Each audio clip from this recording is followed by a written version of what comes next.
As the world comes to grips with life under this deadly new virus, authorities have urged us to change our habits and adopt a new way of life. This you already know, but what might surprise you is that your new lifestyle is an Islamic one.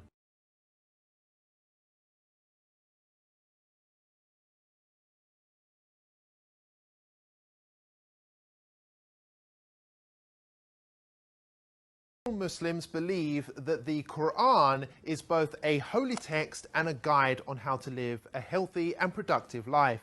Nearly all of Muslims' daily activities, whether that be praying, fasting, or the clothes they wear, have been recommended in the Quran or by the Holy Prophet Muhammad.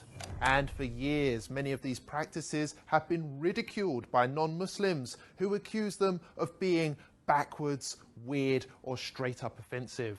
But now, whether you like it or not, we all have to behave like a Muslim. For starters, pubs, clubs and casinos have all been closed.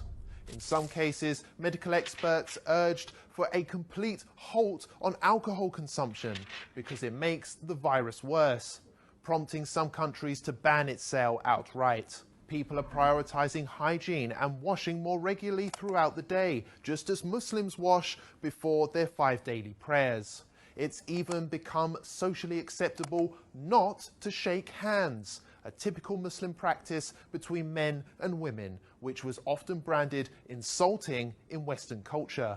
Elsewhere, people are now beginning to cover their hands, hair and face in order to protect oneself in public, including those who at one time or another used to insult Muslim women for choosing to do the same thing. Well, it's this way. You know, you can use a scarf. A scarf is, everybody, a lot of people have scarves, and you can use a scarf. Scarf would be very good.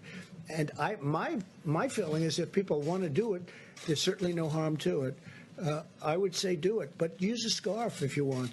Even Islamophobic governments, which blanket banned the Muslim burqa, can now be seen adopting masks, which makes them look more Muslim than ever before. European countries like Austria have gone as far as to make face covering compulsory by law.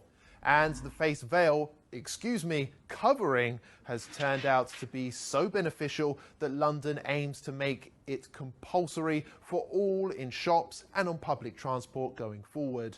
And there's more. On the economic front, interest rates have been slashed to near 0% in some cases, which is exactly what Islam teaches. Muslim families also self-isolated naturally for prayers and fasting during Ramadan for an entire month, while non-Muslims massed on British beaches. Now, you may ask, what's the point in bringing this all up? Well, the fact is, Muslims have been subjected to years of hate just because they love their faith. It's worth highlighting that it took a global pandemic to prove that Muslims have been right all along, and perhaps it's Western values which need reforming rather than Islamic ones. Remember that the next time you have something nasty to say about Islam.